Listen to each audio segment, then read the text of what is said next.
Livro de Juízes.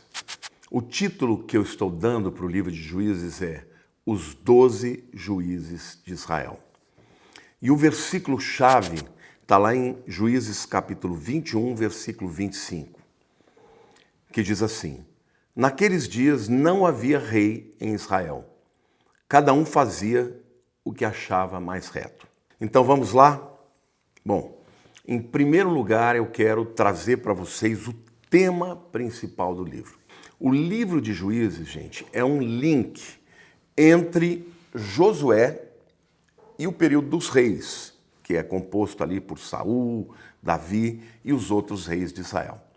Então, é um período de transição. Por quê? Porque no período dos juízes, cada tribo já ficou meio que distante, cada um por sua conta. E cada uma das tribos tinha um juiz, né, que era levantado no momento oportuno, né, para proteger o povo, para governar do ponto de vista administrativo. Por quê? Porque no período de Moisés e Josué era praticamente um governo teocrático através daquele que Deus escolheu, Moisés e depois Josué. Agora, no período dos juízes, as tribos estão separadas, tá? E são governadas e lideradas por líderes separados. As nações vizinhas já tinham reis. E por isso que no final do período de juízes, o povo começou a pressionar, principalmente Samuel, né, que foi o último juiz, para escolher um rei. Tá? Mas qual a finalidade disso? Porque para você ter um exército poderoso, era importante juntar todas as tribos. Enquanto eles permaneciam como tribos, né, separadas, irmãos se juntavam no tabernáculo, nas festas de peregrinação, que eram aquelas três festas, né, Pentecostes, não, Páscoa, Pentecostes e Tabernáculos, a grande maior parte do tempo cada um estava por si. E isso fazia com que eles se sentissem seguros. Agora, o grande problema, na verdade, era o pecado. E aqui eu quero apresentar para vocês, em segundo lugar, o pano de fundo e o propósito desse livro ter escrito, tá?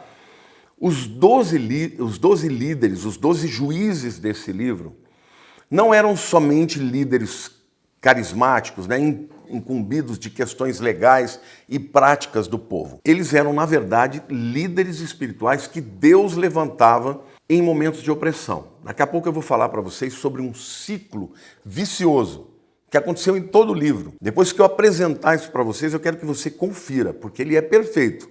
Ele se repetiu e tem uma aplicação mas muito pertinente na minha e na sua vida também. Tá? Então, cada juiz ele era levantado para, né, administrar toda aquela tribo, né, nos lugares em que eles estavam alocados, porque cada um recebeu uma porção de terra, mas eles também eram levantados por Deus em períodos de opressão. Tá? E o livro é composto por 6 períodos de opressão, cobrindo aproximadamente 300 anos. Então, recapitulando, 300 anos começando quando? Com a morte de Josué, que vai até o início, né, vamos dizer assim, do governo, né, do reinado, do período de reinado em Israel. Então, é como se fosse uma salsicha no meio do sanduíche. De um lado do pão está Josué, do outro lado do pão estão os reis. E os juízes ficam aí no meio.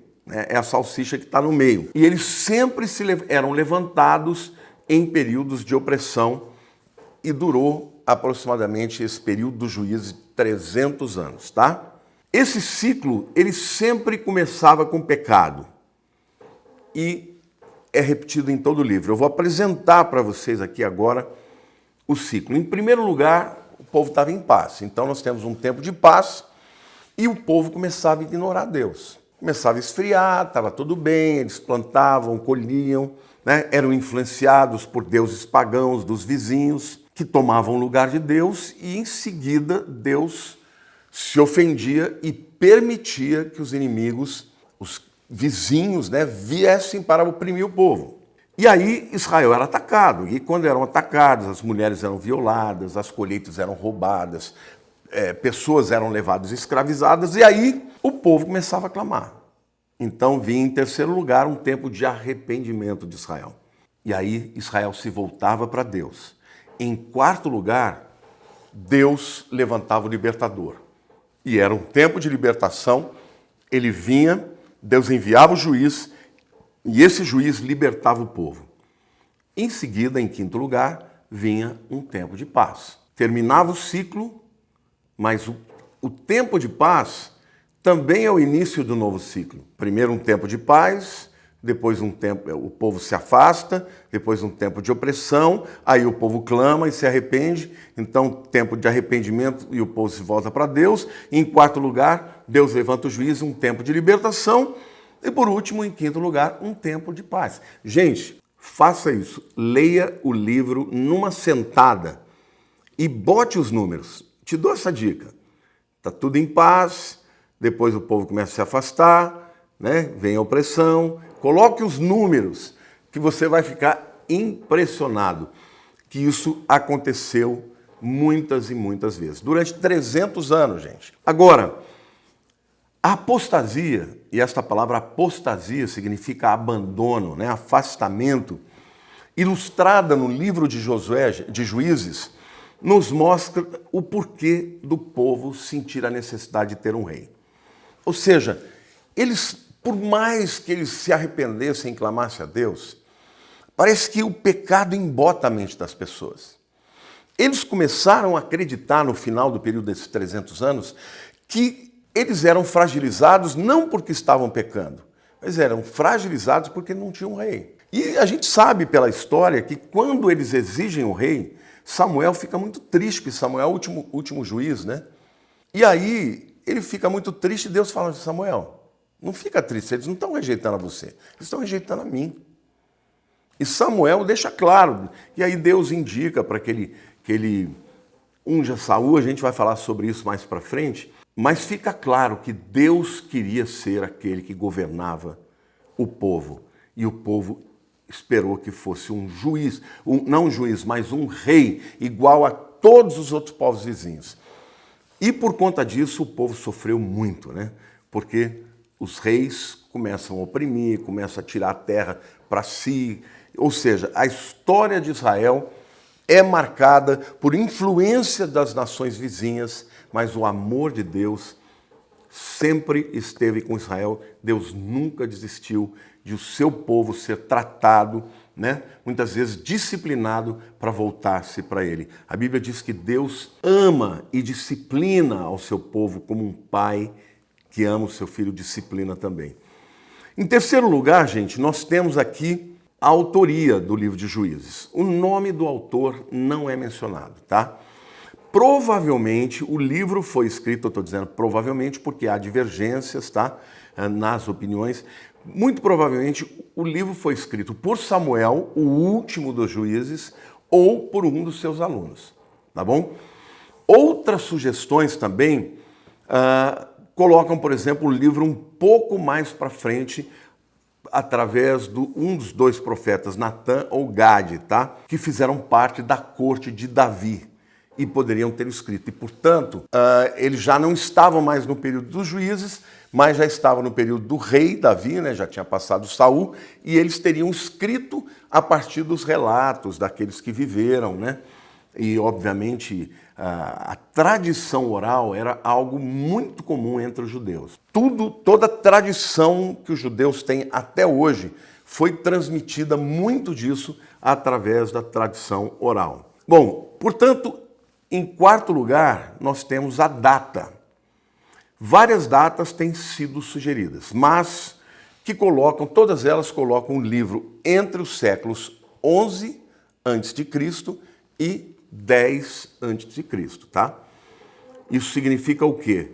Se for mais precocemente, nós podemos ter ali o profeta Samuel, que é do século 11, tá? Ele ungiu, por exemplo, a Saul por volta do ano 1040 a.C., século 11, né? E mais tardiamente, no século 10, se for escrito por Natã ou por Gade. Tá bom? Em quinto lugar, nós temos o esboço do livro de Juízes, que é um esboço muito simples, mas que vale a pena, quando você for ler, ter do lado, né, para você poder fazer a divisão certinha na sua leitura. Em primeiro lugar, nós temos a conquista de Canaã recontada, tá? Capítulo 1, versos 1 até o capítulo 3, verso 6. Lembranças de como Canaã foi conquistada. Em segundo lugar, fala de Israel debaixo do período dos juízes, né? Ou seja, aquele ciclo de opressão e libertação que eu falei para você que se repete no livro todo, que vai do capítulo 3, versículo 7, até o capítulo 16, versículo 31. E em terceiro lugar, nós temos as falhas morais e religiosas debaixo do período de juízes, né? Deus enfatiza quais são os pecados, que vai do capítulo 17, versículo 1, até o 21, versículo 25. Em sexto lugar, nós temos Cristo no livro de Juízes. Quem é Cristo?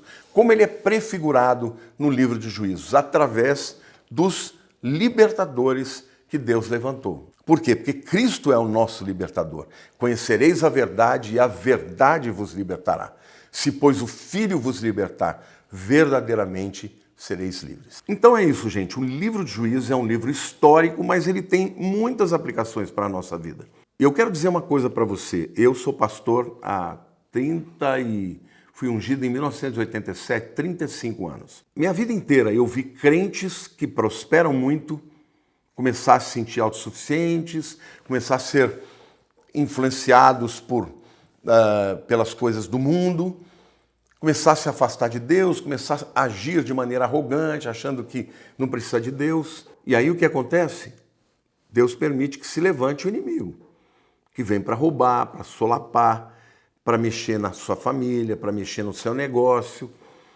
Quando a gente permite que Satanás nos influencie e que a gente se afaste de Deus e deixe de dar a glória que ele merece, Deus não vai abrir mão de mim nem de você.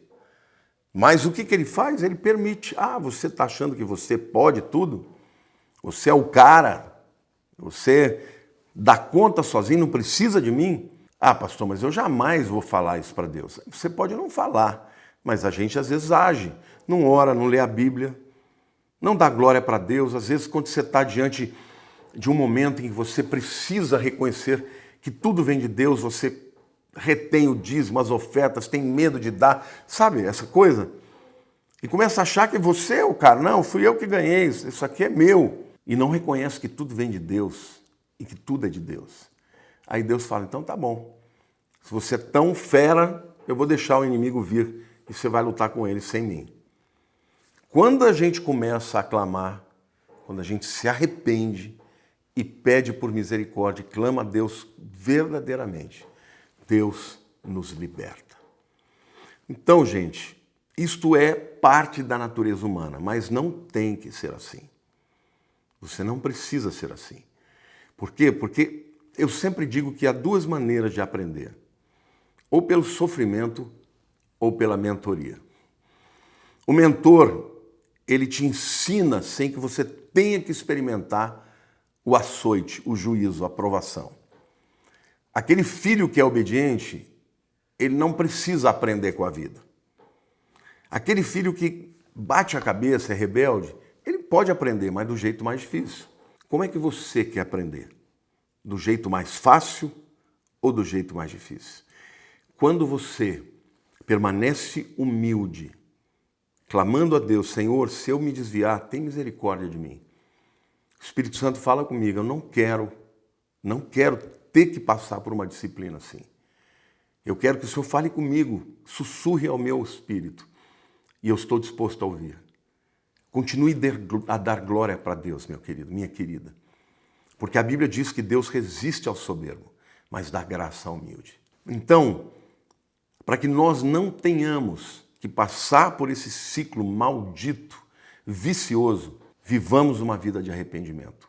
Pecou, confessa o teu pecado e se levanta de novo. Está sentindo frieza, está começando a se achar autossuficiente, clama a Deus. Muitas vezes na minha vida eu falo para Deus, Deus, eu estou me sentindo vazio. Eu estou me sentindo distante do Senhor. O que está acontecendo comigo? E aí muitas vezes Deus revela alguma coisa que talvez eu nem tenha percebido. Ou talvez Ele vem e mostra uma coisa que eu sei que eu estou fazendo errado e que eu estou achando que está tudo bem. Deus nos ama, mas Ele não quer que os seus filhos vivam uma vida de dar glória para outros deuses.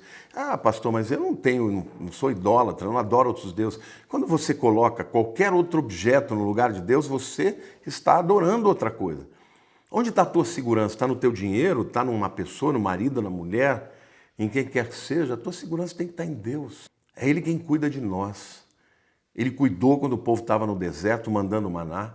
Ele cuidou quando Josué entrou, dando vitória para eles quando eles obedeceram. E Ele cuidou todas as vezes que o povo se arrependeu e clamou.